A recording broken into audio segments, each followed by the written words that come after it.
Breaking news చూస్తున్నాం. యుద్ధం మళ్ళీ మొదలైంది. భారత్ పాకిస్తాన్ మధ్య ప్రస్తుతానికి కొంత సీజ్ అండర్స్టాండింగ్ ఉంది అని అనుకునే లోపే మళ్ళీ యుద్ధం మొదలు కాబోతోంది. ఏ క్షణమైనా మళ్ళీ పాకిస్తాన్ వైపు నుంచి మన వైపుగా మళ్ళీ డ్రోన్ అని మిసైల్ ప్రయోగించవచ్చు. ఆ తర్వాత భారత ఆర్మీ ఈసారి వదిలిపెట్టే ప్రసక్తే లేదు. కోడితే పంజాబ్ విసిరితే పాకిస్తాన్ మొత్తం బద్దలవ్వాల్సిందే. అటువంటి సినారీ వ్యక్తం కాబోతోంది. ఏకంగా పాక్ ప్రధాని అంటున్నారు, ఇది యుద్ధం ఇంకా ఆగిపోలేదు, యుద్ధం ఇంకా మేము పూర్తిగా ఆపేయలేదు, యుద్ధం మళ్ళీ జరగబోతుంది అంటున్నారు. కేవలం 18వ తేదీ అంటే కేవలం రేపటితో యుద్ధం సంబంధించి సీజ్ ఫైర్ అండర్స్టాండింగ్ ముగుస్తుంది. ఆ తర్వాత తిరిగి ఆదివారం నుంచి మళ్ళీ మేము దాడికి తెగబడతామంటూ చాలా బహిరంగ ప్రకటన చేస్తున్నారు పాక్ ప్రధాని. ఏ క్షణమైనా మళ్ళీ భారత్ వైపుగా మిసైళ్లు డ్రోన్లు పాకిస్తాన్ నుంచి రావచ్చు. పాకిస్తాన్ మరోసారి తన పిచ్చి ప్రయత్నాన్ని, తనకు సంబంధించినటువంటి అహంకారాన్ని, ఆ పిచ్చి వేషాన్ని మళ్ళీ భారత్ వైపుగా వేయొచ్చు. మళ్ళీ డ్రోన్లు, టర్కీ నుంచి వచ్చే డ్రోన్లని, చైనా నుంచి వచ్చిన మిసైల్ని భారత్ పైన ప్రయోగించవచ్చు. ఏ క్షణమైనా అదంతా జరగవచ్చు. ఆదివారం నుంచి మళ్ళీ మొదలు పెడతామని చాలా బహిరంగంగా చెప్తున్నారు. నిన్న ఆయన ఒక ఎయిర్ బేస్ సందర్శించారు. పాకిస్తాన్ పిచ్చి ప్రధాని ఒక ఎయిర్ బేస్ సందర్శించి ఆ తర్వాత ఈ వ్యాఖ్యలు చేసుకొచ్చారు. భారత్తో యుద్ధం ఇంకా అయిపోలేదు, మళ్ళీ మొదలు పెడుతున్నాం. 18వ తేదీ నుంచి అంటే ఆదివారం నుంచి మళ్ళీ బాంబులతో దాడులు చేస్తాం, మేము మళ్ళీ భారత్ని అంతు తేలుస్తామన్న రకంగా మాట్లాడుతున్నారు. సింధు జలాలని ఇవ్వకపోతే తప్పకుండా ఈ చర్య ముందు పడుతుంది. సింధు జలాలు ఇవ్వలేదు అంటే అది యుద్ధ చర్యగానే భావిస్తున్నాం. అందుకే ఆదివారం నుంచి మళ్ళీ దాడులకు తెరలేపుతామనే మాట పాకిస్తాన్ ప్రధాని మాట్లాడుతున్నారు. అంతకంటే ముందు ఆయన కశ్మీర్ అంశం గురించి కూడా మాట్లాడుకొచ్చారు. కశ్మీర్ మాది అంటూ మాట్లాడుతున్నాడు ఆ దుర్మార్గుడు. కశ్మీర్ మీ బాబు గారి సొత్తేరా, మీ బాబులు జాగిరా, మీరు సంపాదించిన ఆస్తులు ఏమన్నా? కశ్మీర్ మా ప్రాంతాన్ని మీరు ఆక్రమించుకున్నారు, అందుకే దాన్ని పాకిస్తాన్ ఆక్యుపైడ్ కశ్మీర్ అంటున్నారు. పాకిస్తాన్ ఆక్యుపైడ్ కశ్మీర్ అంటే అర్థమే మీరు ఆక్యుపై చేస్తున్నారు, మీరు దుర్మార్గంగా దాన్ని స్వాధీనపరుచుకున్నారు. ఏ క్షణమైనా భారత్ దాన్ని తీసుకోవచ్చు, దాన్ని పూర్తిగా కైవసం చేసుకోవచ్చు. ఈ నేపథ్యంలో మరోసారి కశ్మీర్ గురించి మాట్లాడుతూ కశ్మీర్ ప్రాంతాన్ని మేము తిరిగి తీసుకుంటామని చెప్తున్నారు. కశ్మీర్ మాది అంటూ మాట్లాడుతున్నాడు దుర్మార్గుడు. ఏకంగా ఎక్కడ చూడండి, విజువల్ చూస్తున్నారు కదా, నిన్న పంజాబ్ ప్రావిన్స్లోని ఒక ఎయిర్ బేస్ సందర్శించాడు. అంతకంటే ముందు మన మోదీని కాపీ కొడుతూ మోదీ ఎక్కడెక్కడైతే ఎయిర్ బేస్ సందర్శిస్తున్నారో మీరు చూస్తున్నారు కదా, ఆ రకంగానే ఖమ్రా అనేటువంటి ఒక ఎయిర్ బేస్ సందర్శించాడు నిన్న పాక్ ప్రధాని. ఆ నేపథ్యంలో వ్యాఖ్యలు చేశాడు. సో సింధు జలాల నీళ్ళని ఇవ్వడలేదు కాబట్టి యుద్ధ చర్యగానే భావిస్తున్నాం. కశ్మీర్ మాది, కశ్మీర్ని మేమే ఉంచేసుకుంటాం, కశ్మీర్ పైన మేము పోరాడుతూనే ఉంటాం. మళ్ళీ ఆదివారం నుంచి మళ్ళీ దాడులకు తెరలేపుతాం, డ్రోన్లు ప్రయోగిస్తాం, మిసైళ్లతో దాడి చేస్తాం. సో నిజంగానే తెగింపు ఉంటే, నీకంత ధైర్యమే ఉంటే, నువ్వు నిజంగా నేను ఇక్కడ పదాన్ని వాడుతుంది, దయచేసి క్షమించండి, నువ్వు ఒక నిజంగా మనిషివే అయితే నీకు ఆ ధైర్యం, తెగింపు, సాహసమే ఉంటే కనుక ఎందుకు దుర్మార్గుడు మళ్ళీ సీజ్ ఫైర్ అండర్స్టాండింగ్ కోసం ముందుకు వచ్చావు? సీజ్ ఫైర్ అండర్స్టాండింగ్ని భారత్ అడిగిందా? సీజ్ ఫైర్ అనేటువంటి పదం ఎత్తింది మీరు కదా, సీజ్ ఫైర్ గురించి ముందుకు వచ్చిందే మీరు కదా. మరి మళ్ళీ ఇప్పుడు వచ్చి అంత పెద్ద ఉద్ధరించేటువంటి పెద్ద మనిషివే కదా, ట్రంప్ నీకు సపోర్ట్ ఇస్తున్నాడు కదా, ఈ మానీలు మీకెందుకు, మా భిక్ష మీకెందుకు? ఓ భిక్షగాడా, ఓ భిక్ష మెత్తుకున్నటువంటి దుర్మార్గుడా, నువ్వెందుకు మా దగ్గరికి మళ్ళీ వచ్చి మాకు భిక్షమేమని అడుగుతున్నావు? మా నీళ్ళు నీకు భిక్షగా కావాలా? మేము ఇచ్చేటువంటి నీళ్ళు మళ్ళీ నువ్వు తాగుతూ మళ్ళీ మామిడికే కాలు దూవుతావా? చాలా క్లియర్గా మన భారత ప్రభుత్వం చెప్తోంది, ఈసారి ఎట్టి పరిస్థితుల్లో కూడా సింధు జలాలని వదిలే ప్రసక్తే లేదు, సింధు నీళ్ళను వదిలిపెట్టమని చాలా క్లియర్గా చెప్తున్నాము.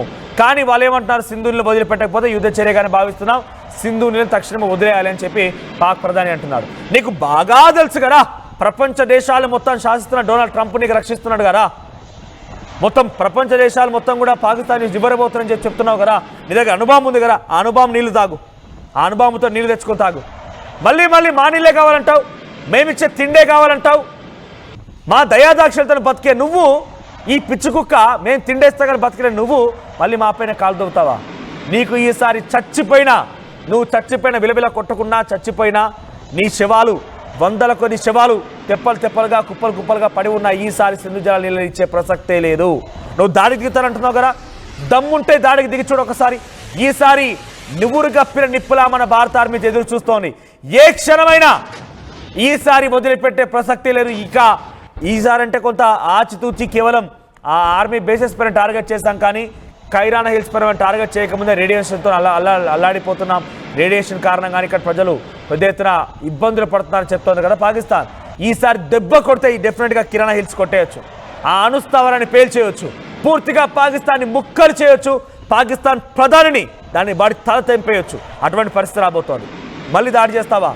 సీజ్ ఫర్ అండర్స్టాండింగ్కి కనుక నువ్వు ఈసారి కనుక డెఫినెట్గా దాన్ని ముక్కలు చేసే ప్రయత్నం, దాన్ని తప్పించే ప్రయత్నం కనుక చేస్తే భారత ఆర్మీ చూస్తూ ఊరుకోదు. భారత ఆర్మీ అంతకంతకు సమాధానం చెప్పదు. ఒకసారి ఇటువంటి చర్య కనుక మళ్ళీ సీజ్ ఫర్ అండర్స్టాండింగ్ కనుక కుప్పకూలిస్తే, దాన్ని రద్దు చేస్తే కనుక సీజ్ ఫర్ అండర్స్టాండింగ్తో పాటుగా మళ్ళీ ఇటువంటి వ్యాఖ్యలు చేస్తే ఎటువంటి సమాధానం ఇవ్వబోతుందో మన ఆర్మీ అధికారులు చెప్పుకొచ్చారు. ఒకసారి మన ఆర్మీ అధికారులు ఏం మాట్లాడారో చూద్దాం.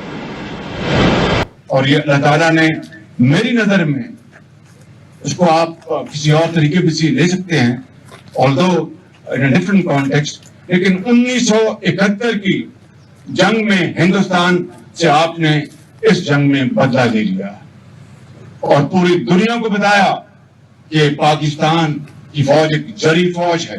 और ये अल्लाह ताला ने मेरी नजर में उसको आप किसी और तरीके से ले सकते हैं, although in a different context, लेकिन 1971 की जंग में हिंदुस्तान से आपने इस जंग में बदला ले लिया और पूरी दुनिया को बताया कि पाकिस्तान की फौज एक రైట్, విన్నారు కదా పాక్ పిఎం వాడు ఏమంటున్నాడు? సింధు జలాలను ఇవ్వాల్సిందే, లేదంటే మళ్ళీ దాడులకు తెరలేపుతామంటున్నాడు. మా భిక్ష వేసి మేం భిక్ష వేస్తే కానీ బతకని మీరు, మా మోచేతుల్ని తాగే బతికే మీరు, మా వల్ల అక్కడ బతుకు ఈడ్చే మీరు, భిక్షగాళ్ళు భిక్షాటన చేసుకున్నటువంటి మీరు మళ్ళీ భారత్ పైన దాడి చేస్తారా? మళ్ళీ భారత్ పైన దాడులకు పాల్పడతారా? గుర్తుపెట్టుకో పాకిస్తాన్ పిచ్చి కుక్క. ఇప్పుడంటే కాస్త సైలెంట్గా ఊరుకున్నాం కానీ, సంయమనం పాటిస్తున్నాం కానీ, మళ్ళీ పంజాబ్ విసిరితే పాకిస్తాన్ పటాపంచలైపోతోంది, పాకిస్తాన్ ముక్కలైపోతుంది, పాకిస్తాన్ నీ తల తెగిపడినా కూడా ఆశ్చర్యపోవాల్సిన పని లేదు. అందరి తెలలు తెగిపడడం సిద్ధంగా పోతుంది. ఎందుకంటే వీడు మళ్ళీ ఏం మాట్లాడుతున్నాడు? నీళ్లు మావంటున్నాడు, కశ్మీర్ మాదంటున్నాడు, కశ్మీర్ని మేము తీసుకుంటామంటాడు, కశ్మీర్ మాదే అంటాడు. ఇటువంటి వ్యాఖ్యలు చేసేది. సో పైపెచ్చు డొనాల్డ్ ట్రంప్ ఏమయ్యా ప్రపంచ మేధావి, ఏమయ్యా దురహంకారి, దుస్సాహసి, నీకు అర్థం కావడం లేదు ఇవన్నీ కూడా. అక్కడ ఉగ్రవాదాన్ని పెంచి పోషిస్తూ, ఉగ్రవాదాన్ని డబ్బులు ఇస్తూ, ఉగ్రవాదాన్ని ఇంకా ప్రేరేపిస్తూ మళ్ళీ మేము దాడులకు పాల్పడతామని వాళ్ళు మాట్లాడుతుంటే నువ్వేమయ్యా? నాకు అర్థం కాదు. పాకిస్తాన్ పెంచి పోషిస్తావు, పాకిస్తాన్ ప్రొటెక్షన్ ఇస్తావు, నాకు అర్థం కాక. నీ అంతా ఒక ఇప్పుడు నువ్వు పబ్లిక్ కోరుకుంట ప్రకారంగా you may be A joker of world, నేను ఒక వరల్డ్ జోకర్గా చూస్తున్నారు. కొంత సంయమనం పాటిస్తోంది పాకిస్తాన్ సీజ్ ఫర్ అండర్స్టాండింగ్ పైన భారత ప్రభుత్వం నీ మాటలతోనే. లేదు అనుకుంటే కనుక నీకు కూడా బుద్ధి చెప్పే అవకాశం ఉంటుంది. అంటే నీపై పర్టికులర్గా దాడి చేయకపోవచ్చు, కానీ మా మాటలు సరిపోతాయి. మా ఆర్థిక వ్యవస్థ మిమ్మల్ని మీ మీద వచ్చేటువంటి వస్తువులను కానీ లేకపోతే ఇతరత్ర విషయాలను కనుక కొంత కంట్రోల్ చేయగలిగితే డెఫినెట్గా కొన్ని ఇబ్బందులు పడవచ్చు అమెరికా కూడా. సో కానీ అమెరికా లాంటి అధ్యక్షుడు డొనాల్డ్ ట్రంప్ పాకిస్తాన్కి సపోర్ట్ ఇస్తుందని నాకు అర్థం కావడం లేదు. ఇటువంటి దుర్మార్గమైన చర్యలకు అయితే సహకరిస్తున్నారు అనేది మాత్రం చాలా క్లియర్గా చెప్పకనే ఆయన చెప్తున్నారు. ఎస్, మా ప్రతినిధి మధు సిద్ధంగా మధు. సో మళ్ళీ దాడులకు తెరలేపుతాం, 18వ తేదీ వరకు మాత్రమే సీజ్ ఫర్ అండర్స్టాండింగ్ అని, ఆ తర్వాత మళ్ళీ దాడి చేస్తామని పాకిస్తాన్ ప్రధాని షహబాజ్ షరీఫ్ మాట్లాడుతుంది. ఎలా చూడాలి దీనిపైన?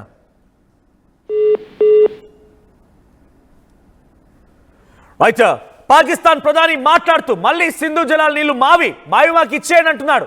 కశ్మీర్ని మాకు ఇచ్చేయండి అంటున్నాడు. కశ్మీర్ మాది, సింధు జలాలు మావి. వీళ్ళ తాతల తండ్రులు సంపాదించినట్టుగా, బాబు గారు జాగీర్ అన్నట్టుగా మళ్ళీ మావి అంటూ మాట్లాడుతున్నాడు. సింధు జలాలు మీవా? ఒకసారి సింధు జలాల మాపు కూడా మీకు ప్లే చేస్తాను. భారత్ నుంచి ప్రారంభమైపోయి మన దయాదాక్షలతోని మనం వేసేటువంటి ఆ భిక్షతోని అక్కడ ప్రజలు బతుకుతున్నారు, అక్కడ పంటలు పండుతున్నాయి, అక్కడ ఇండస్ట్రీస్ నడుస్తున్నాయి, అక్కడ ఎలక్ట్రిసిటీ ప్రొడక్షన్ జరుగుతోంది. మళ్ళీ మావి అంటే సంబోధించడం చూస్తూ నిజంగా ఆశ్చర్యం వేస్తోంది. ఈ రకంగా మాట్లాడే మాటలు చూస్తుంటే నిజంగా వీడి తల తెగిపడాలనే రకంగా అంత కోపం, ఆగ్రహం వెళ్ళగక్కాల్సిన పరిస్థితి అయితే వస్తుంది. ఎందుకని అంటున్నానంటే సీజ్ ఫర్ అండర్స్టాండింగ్ కోసం ఒప్పందం కుదుర్చుకుని వాళ్ళు ముందుకు వచ్చారు. వాళ్ళు ముందుకు వచ్చి మళ్ళీ సీజ్ ఫర్ అండర్స్టాండింగ్ అనేది లేదు, మళ్ళీ మేము ఆదివారం నుంచి మళ్ళీ దాడులకు మొదలు పెడతాము, 18వ తేదీ నుంచి మళ్ళీ దాడులు చేస్తామని రకంగా మాట్లాడుతున్నారు. ఎస్ మధు, సో మళ్ళీ దాడులు చేస్తాం అని చెప్పి చాలా క్లియర్గా పాక్ ప్రధాని మాట్లాడుతున్నారు. ఎలా చూడాలి? సింధు జలాలకు సంబంధించి తిరకాసు పెట్టే ప్రయత్నం చేస్తా ఉంది. సింధు జలాలు విడుదల చేయకుంటే మా పైన యుద్ధం అనేటువంటి ప్రకటించినట్టే అనేటువంటి స్టేట్మెంట్ చేస్తా ఉన్నారు. అంతా కూడా గతంలో ఇచ్చిన మాట పైన ఎప్పుడు లేరు పాకిస్తాన్, ఎన్నిసార్లు అయినా కూడా ఈసారి మళ్ళీ అదే వంకర బుద్ధి చూపిస్తా ఉంది. మళ్ళీ సీజ్ ఫైర్ ని మళ్ళీ ఒప్పందాలను ఉల్లంఘిస్తామనేటువంటిది 18 వరకు టైం అంటున్నారు. సింధు జలాలు విడుదల చేయాలనేటువంటి ఒక ప్రెజర్ చేసే ప్రయత్నం చేస్తా ఉన్నారు. ఇది ఒక రకంగా చెప్పాలంటే పాకిస్తాన్ పైన మనం ఒక సామెత వాడినట్టుగానే ఉంటుంది. ఒక బుల్లెట్ వాడకుండానే వారికి తీవ్రమైనటువంటి ఇక్కట్లు, సింధు జలాలు నీటి చుక్క వదలకపోవడంతో ఇబ్బందులు అయ్యే పరిస్థితి ఉంది. అది గమనించి పాకిస్తాన్ ఇప్పుడు కొత్తగా మళ్ళీ కాశ్మీర్ అంశం కూడా చర్చకు తీసుకురావాలనేటువంటి ప్రతిపాదన తీసుకొస్తా ఉన్నటువంటి పరిస్థితి. దీనికి అర్థం లేదంటూ కామెంట్స్ వినిపిస్తా ఉన్నాయి. ప్రస్తుతానికి మాత్రం దీన్ని యుద్ధచర్యగా ప్రకటిస్తామని చెప్తున్నటువంటి పాకిస్తాన్ మళ్ళీ తీవ్ర పరిణామాలు ఎదుర్కొనే అవకాశం ఉంటుంది. భారత్ కూడా చాలా స్పష్టంగా అక్కడ ఉన్నటువంటి ఉగ్రవాదులను అప్పజెప్పాలి, పిఓకే అప్పజెప్పాలి. ఈ రెండే డిమాండ్లు. భారత్ ఒకవేళ పాక్తో చర్చలు జరపాలనుకుంటే, పాకిస్తాన్ ఏమో కాశ్మీర్ మాదిరి అనేటువంటి చెప్పే ప్రయత్నం చేస్తుంది. అది సాధ్యం కాదు, చర్చలు ముందుకు వెళ్లే అవకాశం లేదు. రెండు పాకిస్తాన్ సుభిక్షంగా ఉండాలన్నా, అక్కడ ప్రజలు హ్యాపీగా ఉండాలంటే టెర్రరిస్టులను అప్పజెప్పాలి, పిఓకేని అప్పజెప్పాలి భారత్కి అనేటువంటి డిమాండ్ ఉంది. కాబట్టి చూడాలి ఏం జరుగుతుందో. పాకిస్తాన్ మరోసారి వంకర బుద్ధి చూపిస్తున్నట్టుగా తెలుస్తారు. రైట్ మధు, అంటే డైరెక్ట్ గా మళ్ళీ దాడులకు తెరలేస్తాము, 18వ తేదీ వరకు మాత్రమే సీజ్ ఫర్ అండర్స్టాండింగ్ అని చెప్పి పాకిస్తాన్ ప్రధాని అంటున్నారు. ఒకవైపు వారిని రక్షించేందుకు ప్రయత్నం చేస్తున్న డొనాల్డ్ ట్రంప్ ఏమో seize for understanding is a permanent one అంటున్నారు.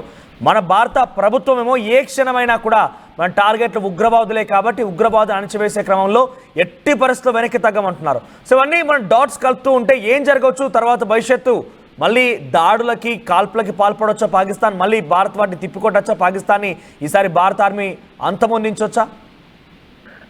సెక్టార్ ఏరియాలో ఇదంతా కూడా ఎల్ఓసి కానీ మిగతా ప్రాంతాల్లో పాకిస్తాన్ సామాన్య ప్రజలపైన కాల్పులు జరిగింది. వాళ్ళ ఇళ్లపైన, వారిపైన, వ్యవసాయం పనులు చేసుకున్నటువంటి వారిపైన, బార్డర్లో నివాసం ఉంటున్నటువంటి వారిపైన కాల్పులు జరిగింది.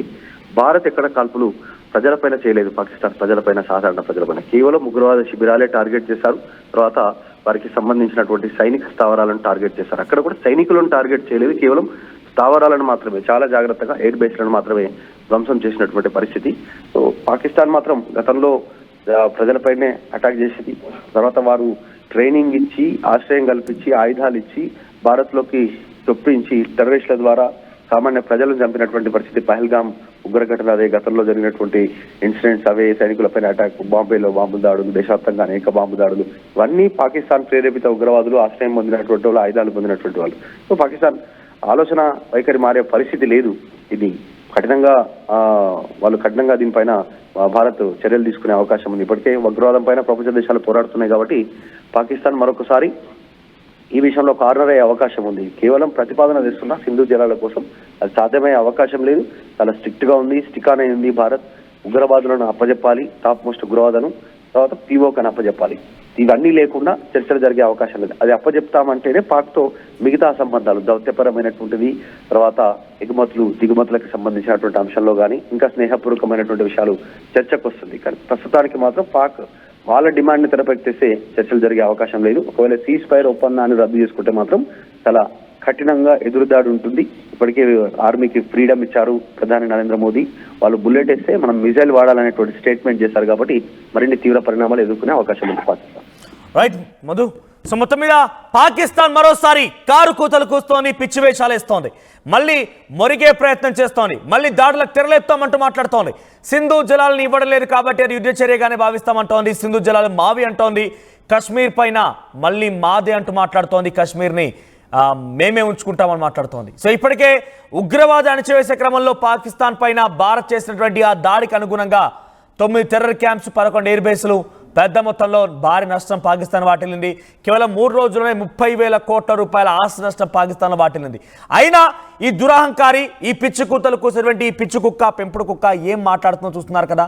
ఇంకా దాడులు చేస్తాం, కేవలం సీజ్ ఫర్ అండర్స్టాండింగ్ అనేది 18వ తేదీ వరకు మాత్రమే, ఆ తర్వాత మళ్ళీ దాడులకు పాల్పడతామంటోంది. అంటే ఆదివారం, ఈరోజు 16వ తేదీ, సుమారుగా ఆదివారం రోజు వరకు మళ్ళీ పాకిస్తాన్ వైపు నుంచి దాడులకు తెరలేపొచ్చే అవకాశం కనబడుతుంది. మాటలు చూస్తుంటే మళ్ళీ భారత్ పైన పాకిస్తాన్ దుశ్చర్యకు పాల్పడబోతుంది మాత్రం చాలా క్లియర్గా అర్థమవుతోంది. కానీ ఈసారి భారత ఆర్మీ ఎట్టి పరిస్థితుల్లో వదిలే ప్రసక్తే లేదు.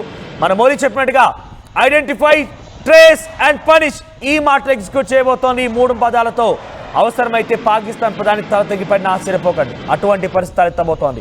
ఒకవైపు తాలిబాన్లు, మరోవైపుగా బలూచిస్తాన్ వేర్పాటువాదులు, మరోవైపు ఇండియా, 3 వైపుల నుంచి పాకిస్తాన్ని ఎక్కుపెట్టామంటే పాకిస్తాన్ ఇంకా పటాపంచలైపోవడం తప్ప పాకిస్తాన్ దగ్గర వేరే ఆప్షన్ కూడా లేదు. వాళ్ళ దగ్గర 13 ఎయిర్ బేస్ ఉంటే 11 ఎయిర్ బేస్లను లేపేసాం, 11 ఎయిర్ బేస్ నిలమట్టం చేశాం. కనీసం అక్కడి నుంచి ఒక మిసైల్ కానీ ఎయిర్ క్రాఫ్ట్ కానీ ఎగడానికి వీలు లేకుండా చేసేసాం. ఇటువంటి నేపథ్యంలో మరి 2 ఎయిర్ బేస్లతో ఏ రకంగా ఇంత ధైర్యంగా మాట్లాడగలుగుతున్నారంటే కేవలం చైనా, టర్కీ, ఆ తర్వాత మయన్మార్, ఇండోనేషియా, మలేషియా, బంగ్లాదేశ్ లాంటి వాళ్ళ సైబర్ అటాక్లు కానివ్వండి, టర్కీ ఇచ్చేటువంటి డైరెక్ట్ సపోర్ట్ కానివ్వండి, చైనా ఇచ్చే డైరెక్ట్ సపోర్ట్, ఆయుధాల సపోర్ట్, ఆర్మీ పర్సన్ సపోర్ట్ కానివ్వండి, మరీ ముఖ్యంగా అన్నిటికంటే ఎక్కువగా డొనాల్డ్ ట్రంప్ ఇచ్చేటువంటి ఆ సపోర్ట్ స్థైర్యం కానివ్వండి, చాలా పెద్ద మొత్తంలో పాకిస్తాన్ దాన్ని ఉపయోగించుకొని మళ్ళీ కారు కూతలకు దిగే అవకాశం కనబడుతోంది. మరీ పిచ్చి పిచ్చిగా మళ్ళీ దుశ్చర్యకు పాల్పడే అవకాశం కనబడుతోంది. సో సింధు జలాల్ని ఎట్టి పరిస్థితుల్లో మీరు ఎన్ని వార్నింగ్లు ఇచ్చినా, ఎన్ని రకాలుగా మొరిగినా, ఎన్ని రకాలుగా పిచ్చి పిచ్చి ప్రవర్తనలు చేసినా ఒక్క చుక్క నీరు కూడా సింధు జలాల నుంచి ఇచ్చే ప్రసక్తి లేదని చెప్పిన భారత ప్రభుత్వం చెప్పింది. చుక్క నీరు కూడా ఇచ్చే ప్రసక్తి లేదు. మీరు గమనించండి, భారతదేశంలో నుంచి ప్రయాణించిన సింధు జలాలు పాకిస్తాన్లో కలిసి పాకిస్తాన్లో ఆ దేశమంతా నీళ్లు తాగుతోంది ఇండస్ వాటరే. 24 కోట్ల మంది జనాభా ఇండస్ వాటర్ పైన ఆధారపడి ఉన్నారు. పంజాబ్ ప్రావిన్స్లో ఇండస్ట్రీస్ ఈ ఇండస్ వాటర్ పైన ఆధారపడి ఉన్నాయి. సింధు జలాలకు సంబంధించినటువంటి ప్రభావం పాకిస్తాన్లో అగ్రికల్చర్ పైన పడుతోంది. సింధు జలాలకు సంబంధించిన నిలిపివేత ప్రక్రియ ఒక్కసారిగా పాకిస్తాన్లో కారు చీకట్లకు అమ్ముకున్న ఎలక్ట్రిక్ ప్రొడక్షన్ జరగట్లేదు, హైడల్ ప్రొడక్షన్ జరగట్లేదు. ఈ నేపథ్యంలో ఏం చేయాలో దిక్కుతోచని స్థితిలో మళ్ళీ భారత్ పైన దాడులు చేస్తామన్నటువంటి పిచ్చి కూతలు, వెర్రి మాటలు మాట్లాడుతున్నారు పాకిస్తాన్ ప్రజలు, పాకిస్తాన్ ప్రధాని. సో ఈసారి పంజాబ్ విసిరితే పాకిస్తాన్ పటాపంచలైపోతోంది, పాకిస్తాన్ని పాతరేయబోతున్న పాతాళలోకమని నిజంగానే కనుక ఉంటే అక్కడికి ఈ పాకిస్తాన్ కుక్కల్ని పంపించబోతున్నాం. అటువంటి ప్రక్రియ జరగబోతోంది. ఈసారి కనుక వాళ్ళు ఉగ్రవాదుల నుంచి ఎటువంటి చర్యలకు పాల్పడ్డా, ఆర్మీ వైపు నుంచి ఎటువంటి చర్యలకు పాల్పడ్డా దాన్ని యుద్ధంగానే పరిగణించి తిప్పికొట్టాలని చెప్పి వాళ్ళ వైపు నుంచి ఒక గన్ ఫైరింగ్ సంబంధించి బుల్లెట్ వస్తే మన వైపు నుంచి మిసైల్ వెళ్ళాలని చెప్పి చాలా స్పష్టంగా మన భారత ప్రభుత్వం, భారత ఆర్మీ ఒక భావనతో ఉంది. అదే జరగబోతోంది. పాకిస్తాన్ని ఈసారి పీచమనిపించేటువంటి ప్రక్రియ, పాతాలని తొక్కే ప్రక్రియ అంతకంతకు జరిగి పూర్తిగా పాకిస్తాన్ని లేకుండా చేసేటువంటి ప్రక్రియ జరగబోతోంది. సో నిజంగానే పాకిస్తాన్ కనుక దాడులకు తెరలేస్తే ఈసారి పాకిస్తాన్ని ట్రంప్ కాదు కదా, ఆ దేవుడు వచ్చినా కూడా భారత్ నుంచి కాపాడాలి, అటువంటి జరగబోతోంది. సో పాకిస్తాన్ ఇటువంటి గంభీరపు మాటలు, పాకిస్తాన్ ఇటువంటి మేకపోతు గాంభీర్యం ప్రదర్శించిన మాటలు ఎట్టి పరిస్థితుల్లో కూడా భారత్ ఉపేక్షించరు. భారత్ అంతకంతకు తిప్పికొట్టే అవకాశం కనబడుతోంది. సో మీరేమనుకుంటారు, పాకిస్తాన్ మళ్ళీ భారత్ పైన ట్రంప్ సహాయంతో గెలవగలుగుతుందా? పాకిస్తాన్ చైనా, టర్కీ లాంటి దేశాలు ఇచ్చేటువంటి ఆ తుప్పుపట్టిన మిసైళ్లతోని, డ్రోన్లతోని భారత్పై గెలవగలుగుతుందా? ట్రంప్ చొరవతోనే, ట్రంప్ యొక్క ప్రమేయంతోనే పాకిస్తాన్ రెచ్చిపోతుందా? మీ అభిప్రాయం ఏంటి? కామెంట్ చేయండి.